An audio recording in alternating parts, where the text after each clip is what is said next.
Hello दोस्तों, स्वागत है आपका मेरे यूट्यूब चैनल हरदीप सैनी कैथल में। आज मैं आपको दिखाने वाला हूँ कि फ्लोर मैट को इंस्टॉल कैसे किया जाता है, कितना खर्चा आता है, उसकी कितनी लाइफ होती है, किन किन बातों का हमें स्पेशली ध्यान रखना चाहिए। तो इन सब कुछ मैं आपको बताने वाला हूँ। तो चलिए शुरू करते हैं वीडियो को। दोस्तों देखिए, यहाँ पे हमारा इस फ्लोर पे वॉलपेपर का इंस्टॉलेशन होगा। इसके लिए जो हम यूज करते हैं दोस्तों, पीडीलाइट कंपनी का SR505। तो दोस्तों जो आज हम करने वाले हैं कॉर्नर पेस्टिंग की हम आज पूरी डिटेल आपको बताने वाले हैं। तो इसके लिए दोस्तों हम सबसे पहले पूरे रूम में 3 से 4 इंच तक SR को पेस्ट करते हैं, SR505 को। और देखिए जैसे यहाँ पे हमारा SR505 पेस्ट किया जा रहा है, इसको जितना पतला हो सके उतना पतला लगाएं, कहीं पे भी इकट्ठा न होने दो। ऐसे ही हम जो पीस होता है दोस्तों उसको रोल से कट कर लेते हैं, जितनी भी हमारे रूम की लेंथ होती है उससे 4 से 5 इंच ज़्यादा। और उसको बैक साइड में हम 4 से 5 इंच तक देखिए दोस्तों SR505 को हम लगाते हैं। और जो हमने एक्स्ट्रा किया होता है दोस्तों उससे थोड़ा सा 1-2 इंच छोड़ के हम इसको लगाते हैं। और यहाँ पे एक चीज़ का स्पेशली ध्यान रखें, कहीं पे भी SR505 को इकट्ठा न होना दे, वरना वो हीट अप करके जो हमारा वॉल पे फ्लोर मैट होता है उसको वहाँ पे बबल क्रिएट कर देता है। और वहाँ पे वो एक गुब्बारा सा बन जाता है जो दोबारा ठीक नहीं होता, बहुत भद्दा लगता है और आपके पैसे सारे ख़राब हो जाते हैं। तो इस चीज़ का आप स्पेशली ध्यान रखें कि वहाँ पे बिल्कुल भी कहीं पे भी SR इकट्ठा ना होने दे। और अब हम इसको लेके चलते हैं दोस्तों फ्लोर पे जैसे भी हम इसको लगाएंगे तो हम यहाँ पे स्पेशली इस चीज़ को ध्यान रखें, कहीं भी कमरे में जो रेंच है उसको हम कवर अप कर सकें। इसलिए जो हमने 2 से 3 इंच हमको हर साइड में एक्स्ट्रा लेके चलना है, जो लेंथ वाला एरिया है, ताकि कहीं पे भी अगर रेंच आ जाता है तो वो उसमें कवर अप हो सके।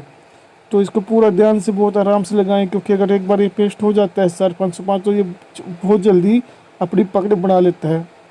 तो इसको हमने यहाँ पे बिछा दिए, लेकिन यहाँ पे जो बबल रह जाते हैं वो बबल निकालना, उसको चेक करना बहुत ज़रूरी होता है। तो देखिए हमने यहाँ पे पहला पीस निकाल दिया है। जो इसका एक जो चौड़ाई होती है और रोल की, वो दोस्तों 6.5 फीट होती है, यानी कि 6.5 फीट की एक चौड़ाई में आता है। यानी कि अगर आपका 12 बाई 12 का एक कमरा है तो आपके वहाँ पे 2 पीस लगने वाले, यानी कि ओनली एक जॉइंट आपके सेंटर में आता है।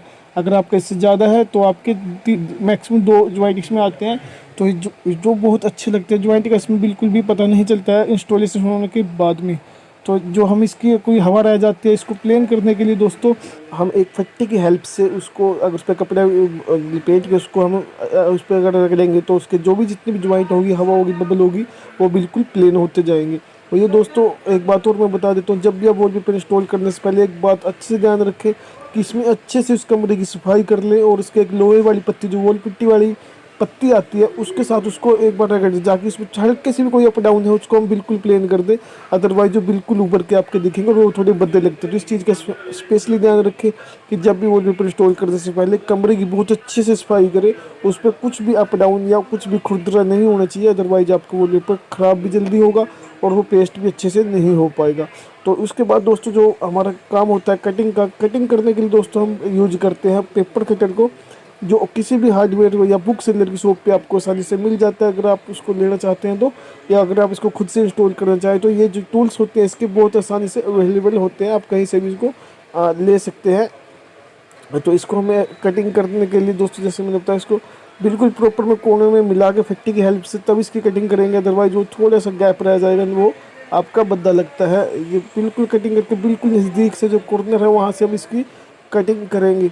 अगर दोस्तों मैं लास्ट में इसकी बात कर लेता हूँ कि इसमें कितना खर्चा आता है, तो दोस्तों इसके खर्चे आता है आपकी किस क्वालिटी का जो आप फ्लोर मैट है वो यूज कर रहे हैं। तो ये हमारा आता है जैसे 0.4 mm में, 0.5 mm में, 0.6 mm में, 0.7 mm में, 1 mm में, 1.5 mm में। तो ये आपकी किस क्वालिटी का है, कितनी उसकी थिकनेस है और किस कंपनी का, इस पर बहुत ज़्यादा डिपेंड करता है। और उसके बाद दोस्तों आप आता है कि उसकी आप इंस्टॉलेशन कैसे करवाते हो। इसकी इंस्टॉलेशन अगर आप कॉर्नर पेस्टिंग कराते हो तो कम खर्चा आता है, अगर आप उसकी फुल पेस्टिंग कराते हो तो उसका आपका ज़्यादा खर्चा आता है। अगर मैं दोस्तों सिंपल वाले फ्लोर मैट की बात करूँ तो उसका खर्चा दोस्तों आपको 10 रुपये स्क्वायर फीट से आपको जो फ्लोर मैट है वो स्टार्ट हो जाता है।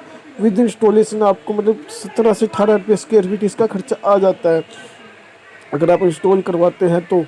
और अगर आप इसको अच्छी क्वालिटी में लेते हो तो ये आपको 25 से 30 रुपये स्क्वायर फीट में आपको बहुत अच्छी की क्वालिटी में फ्लोर मैट लग जाता है, जिसकी लाइफ भी आपकी बहुत अच्छी होती है। तो दोस्तों ये खर्चे की बात हो गई। जैसे हमने दोस्तों पहला पीस लगाया है, बिल्कुल ऐसे ही हमको इसका जो दूसरा पीस वो भी लगा देना है। और अगर आप बहुत अच्छे से इसको लगा सकते हैं, देखिए लगने के बाद पूरा जो रूम है इसकी वुडन लुक खा चुकी है, अब पता ही नहीं चलता कि फ्लोर मैट है या टाइल्स है। अगर वीडियो पसंद आई तो